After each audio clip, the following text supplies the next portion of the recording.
Welcome in, ladies and gentlemen. Welcome back to another edition of Red, White, and Ruthless, presented by Nickel City Mafia, where our family business is football. Tonight, we will be without Sean Kula. He is dealing with a personal matter this week, and he will be out this week. But next week, he will be back. We will actually be live next week, and we wanted to let you know early on in the show that we will be live on Friday night instead of Saturday night, as Sean will be traveling to Buffalo on Saturday to go to the Kansas City Chiefs game. So we will be going live at 8:30 p.m. Eastern Standard Time on Friday. So just wanted to let our folks know. If you are new to the channel and you don't know us, welcome in. This is Nickel City Mafia and Red, White, and Ruthless. My name is Brett McDurphy, and I'm glad to be with you tonight. Double tap the like button, subscribe, and always click the notification bell to be notified anytime we are going live. Tonight, we are going to preview the game between the visiting Buffalo Bills and the Indianapolis Colts that will be taking place on Sunday, November 10th, 2024. The Buffalo Bills, who are 7-2, traveled to Indianapolis to take on the Indianapolis Colts, who are 4-5.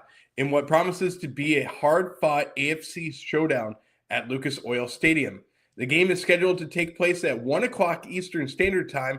Kickoff is on CBS this week, and this game brings together two teams on different trajectories, but both highly motivated for a Week 10 victory.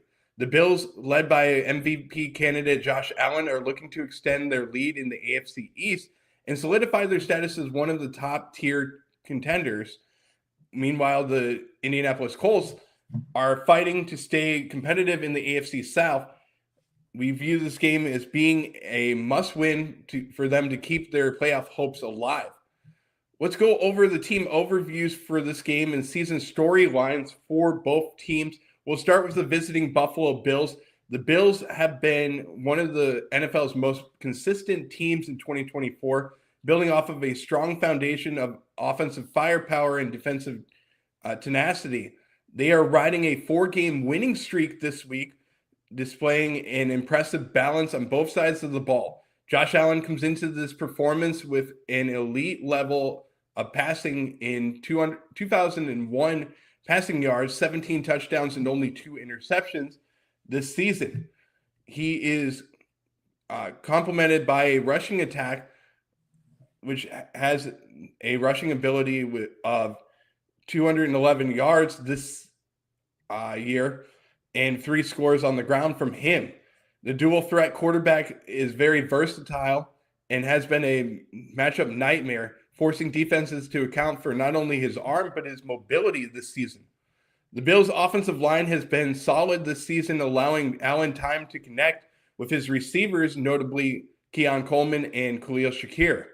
The Bills have done a very good job in the past 3 games of only giving up 1 sack per game, which is an incredible mark, especially when you look at what the Bills have done this season, where they have been throwing the ball about 35 to 40 times per game.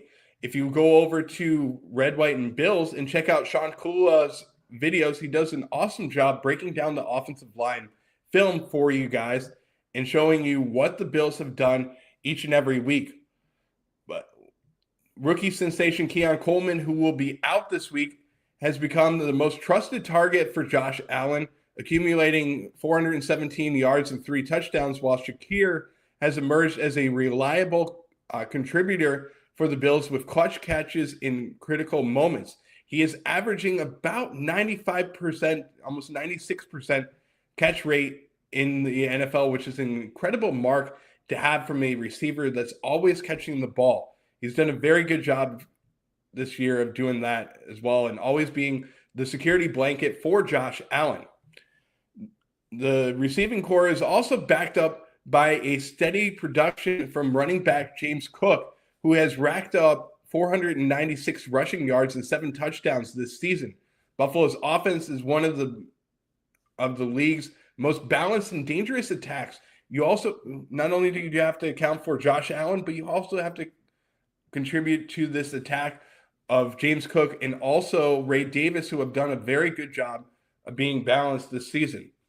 Buffalo's defense, ranked 8th in the NFL this season, allows just over 19 yards or 19 points per game, about 19.2, led by a dominant front seven for them, led by Greg Rousseau as well as Dorian Williams on the other side of the ball. The Bills have done an incredible job of being effective in stifling opponents' ground games and pressuring quarterbacks.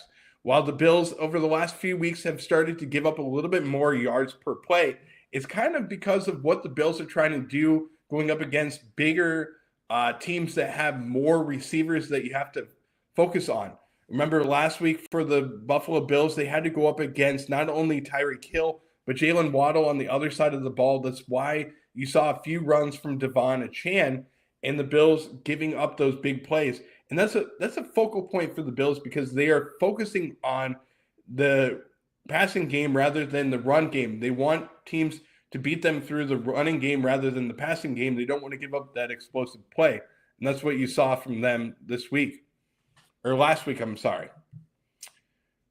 I look at the Buffalo Bills, their secondary comes to mind, which is anchored by Rasul Douglas, and he's been adept at limiting big plays and also holding opponents in their running game to minor yardage because he is getting into the backfield each and every week. He has a very good rate going against him at getting stops, and he is doing this with a defensive coordinator that's in his first year at Bobby Babish, who has emphasized creating turnovers as well as a strategy that could play a very key role this week for the Buffalo Bills. The Colts, on the other hand, are in a different situation, dealing with some inconsistency on both sides of the ball on both their offense and defense. After an encouraging start to the season, Indianapolis now finds themselves on a 2-game losing streak, sitting 2 games behind the division leading, Houston Texans in the AFC South. Injuries and quarterback changes have plagued them this season, and head coach Shane Steichen is hopeful that a strong showing against Buffalo could turn things around. Veteran quarterback Joe Flacco stepping in due to injuries at the position brings a seasoned presence to him. He is 39 years old, coming off of a year where he was an impressive in winning a offensive MVP award for his comeback player of the year award, I should say, not offensive MVP, offensive comeback player of the year last season for them. So the Bills are going to be going up against him. But last week, if you look at what Joe Flacco did, he didn't do a great job in his first start against the Minnesota Vikings, who are a tough defense to go up against. Flacco threw for 179 yards last week in an interception. He'll need to rely on his experience and quick decision-making to avoid Buffalo's pressure. A bright spot in the Colts offense remains running back Jonathan Taylor, who has returned from injury to log 502 yards and 5 touchdowns over 6 games. Taylor's powerful running style and ability to break tackles are essential if the Colts hold to their pace with Buffalo's high-scoring offense. If you look at them defensively, and we'll transition from offense to defense for the Indianapolis Colts, the Colts rank 12th in the NFL in terms of giving up points. They are allowing 21.4 points per game. Their secondary has been able to face some challenges this season, but they did have a good week last week against Sam Darnold, having 2 interceptions last week. They are dealing with some injuries and have allowed some big plays, which could spell trouble against Buffalo's potent passing offense. However, defensive lineman DeForest Buckner and Kwity Paye anchor a pass rush for them that is capable of pressuring quarterbacks and disrupting offensive game plans. A linebacker for them that I want to mention is Zaire Franklin, who has been crucial in stopping opponents' run games, and he will be a critical part in how the defense of the Indianapolis Colts will be this week, and hopefully you'll see him on the field, obviously, but hopefully the Bills will be able to get away from him and he won't be able to contain Josh Allen or their running backs. Let's go over to the key matchups to watch for the Buffalo Bills. And the first one that I want to mention is Josh Allen versus this passing defense. Allen's a dual threat quarterback that makes him one of the most challenging quarterbacks to defend. The Colts secondary, led by veteran cornerbacks, will be tasked with limiting Allen's deep connections to his receivers. Indianapolis will need to disguise its coverages and bring pressure in an attempt to disrupt Allen's timing and force him into making mistakes. Allen has shown improvement in protecting the ball this season, but pressure in complex defensive schemes could test his decision-making this week. Let's also talk about Jonathan Taylor versus the Bills' run defense. Last week for the Buffalo Bills, they gave up 4.6 yards per carry to Devon Achane, which is something that Buffalo needs to clean up. And we saw it this week, what the Bills have done by adding a few defensive players to their mix, some players that we are familiar with in Quentin Jefferson and Jordan Phillips. We saw them added, and we also saw the Bills release Zion Logue from their team, but they did sign him to the practice squad. But Jonathan Taylor is a player that the Bills need to worry about, especially with their run defense being a little bit suspect the past few weeks. The Colts' most reliable offensive threat is Jonathan Taylor, and he will be counted on to help them control the clock in this game and keep Buffalo's offense off the field. Buffalo's defense ranks among the top in stopping the run. They are doing a pretty good job this season, but they are starting to give up some big plays, which is something that I want to see a second half of the season adjustment for the Buffalo Bills. You've seen the halftime adjustments. Now the second half adjustments need to happen for Buffalo. If Taylor can find success early in this game, it'll open up opportunities for play action and give Joe Flacco more time to make accurate throws. The Bills linebackers, especially Dorian Williams and Terrell Bernard, will play a crucial role in containing Taylor and preventing big games. Now let's turn it over to the offensive side of the ball for the Buffalo Bills, and let's talk about the Bills receiving core versus the Colts cornerbacks. We know, obviously, that Keon Coleman is going to be out of this game with a wrist injury, but we could see Amari Cooper emerge as an option for the Buffalo Bills if he is able to play in this game. He is questionable for the game with a wrist injury as well, but Buffalo, we have seen Khalil Shakir emerge as a dynamic option for the Bills in their passing attack, which is something that the Bills will have to require and be able to protect them from opposing defenses. For the Colts, the secondary has been a point of vulnerability, and we saw it last week when they played Justin Jefferson. He was able to have a ton of catches from them.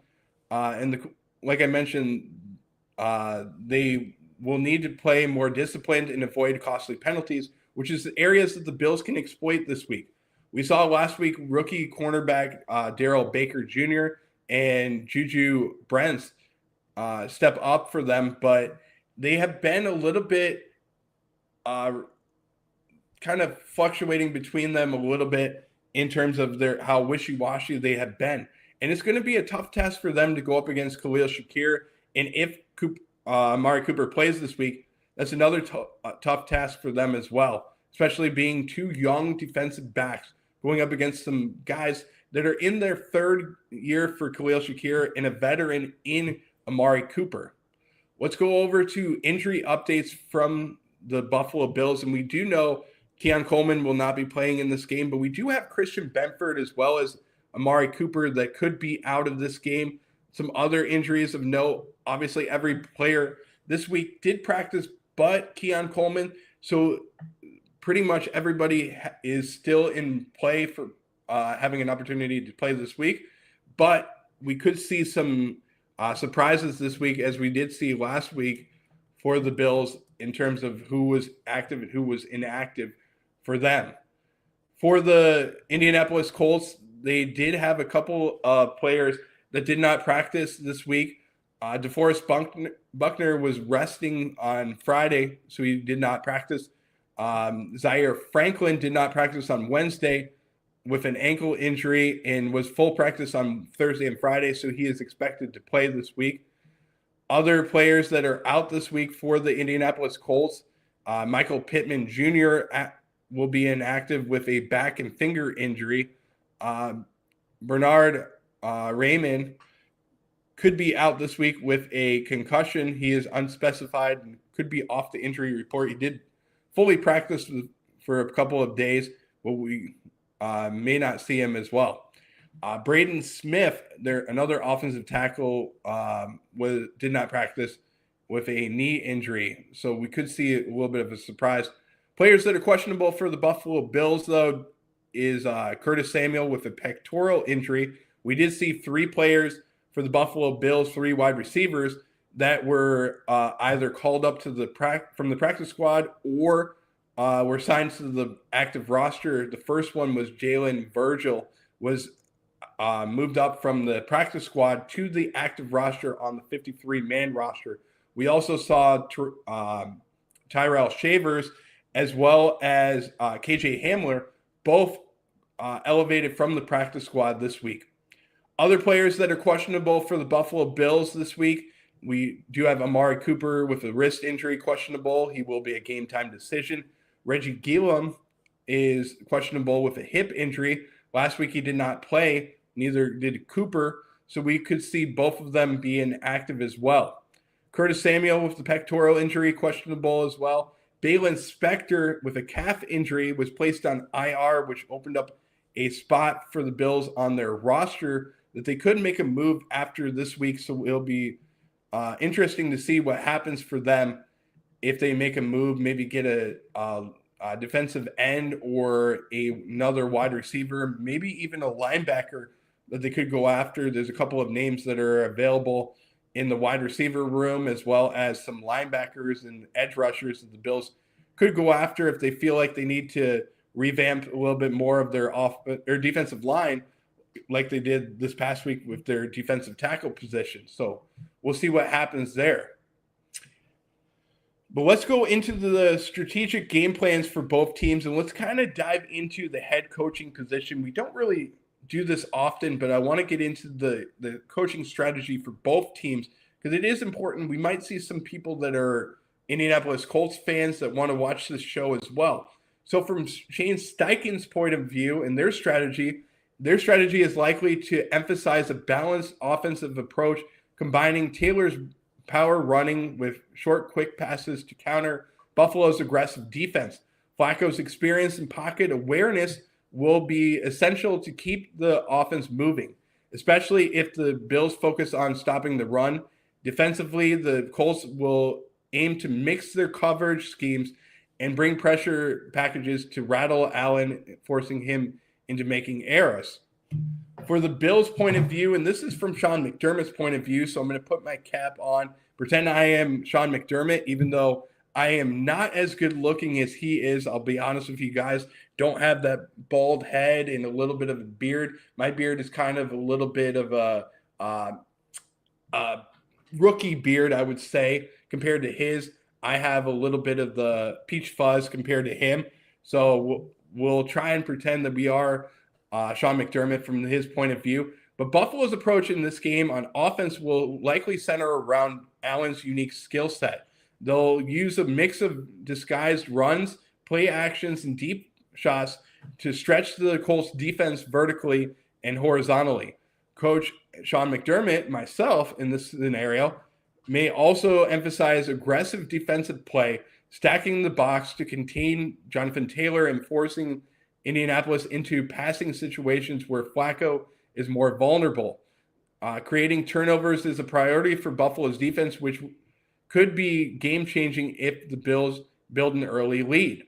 Let's go over to the betting side of things, and I know many people are in betting scenarios where they want to know who to bet on in this game. As of November 9th, the sports books have Buffalo favored by 3.5 to 4 points, with the over-under set at 46.5 points. The Bills' strong performance in recent weeks combined with Indianapolis's inconsistencies justify their favored status. Buffalo's ability to force turnovers, control the game's tempo, and capitalize on Indianapolis's mistakes will be crucial. If I was a betting man, which I am not because every time I bet, I lose money, it doesn't work, but I would bet on the Buffalo Bills in this game. Prediction and final thoughts for this game: the Bills' depth and explosive playmaking abilities led by Josh Allen make them the favorites to win this matchup. However, if the Colts can establish the run in this game early and control possession, they have a chance to keep this game close and possibly pull off an upset at home. This game has significant implications for both teams as the Bills aim to strengthen their playoff positioning while the Colts remain fighting for a playoff conversation. Expect a hard-fought and battle between both teams where each team will need to execute at a high level to secure the victory. For me, if I were to have a prediction for the game, I have the Bills winning this game. I think this is going to be one of those games where the Bills are going to struggle a little bit in the passing game, but their running attack is going to get the job done with James Cook as well as Ray Davis coming in and running the ball a lot. I see you guys in the chat, and I see Jessica Tennis out there coming into the chat. Hey there, appreciate you for watching. Also, don't forget to like and subscribe and click the notification bell for Nickel City Mafia as well. We appreciate you guys tuning in here as always. For me, like I mentioned, I do feel like the running attack for the Bills, and this is one of the reasons why I feel like Keon Coleman and Amari Cooper may be out this week, is because the Bills can focus on the run game and get the ball to their running backs and be able to establish the line of scrimmage from that side of the ball. If Buffalo is able to do that, then that's going to be their approach for the whole entire game. Jessica Tennis coming in saying, think the Bills will approach the Colts the same way they did against the Seattle Seahawks. Absolutely. I feel like they're going to run the ball early and often, control the line of scrimmage from their offensive line and defensive line, which is going to be very important for them, and just find opportunities for the Bills to be able to utilize play actions, take shots deep down the field when they are open and there. But there may not be a lot of opportunities because the Bills wide receivers struggle with separation issues, so we may not see those opportunities. You may see times where the Bills run the ball more times, and you may not see a lot of passing attempts from Josh Allen in this game just because of the way that the Bills offense is going to look. With some new wide receivers coming into play, it's going to be important, and I pretty much expect Buffalo in practice to have utilized KJ Hamler as well as Tyrell Shavers and Jalen Virgil in their offense, but I feel like Virgil is going to be playing more of the blocking wide receiver in this game.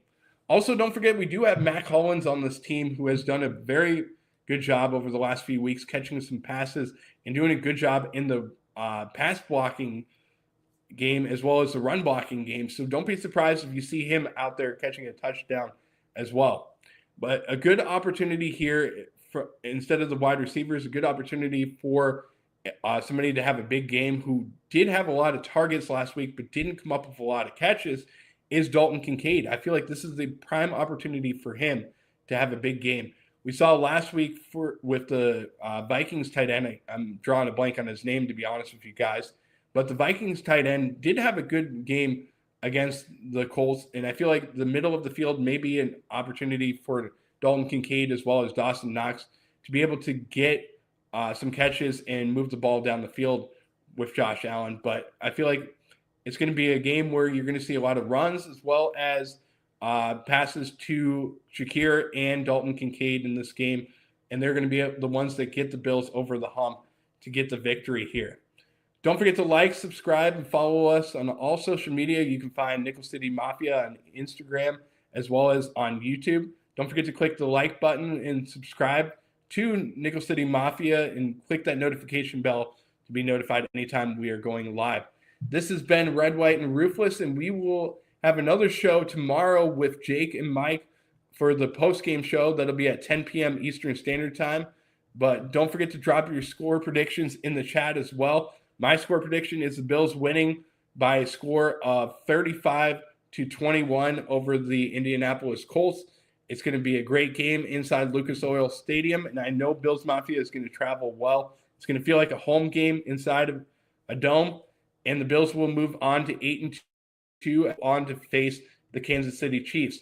Don't forget that we will be going live next week for Red, White, and Ruthless on Friday night instead of Saturday night because Sean will be traveling to Buffalo for the game. He will have some photos that he will be uploading to us so that we can have them on there, as well as some beautiful photos of some of the places that they're going to go to. Sean and Jake will be going to a few different wing spots in Buffalo and checking it out, giving you a good review as well. But stay tuned on that as well for another video. This has been Red, White, and Ruthless. We will see you next week, Friday at 8:30 p.m. Eastern Standard Time. Until then, go Bills.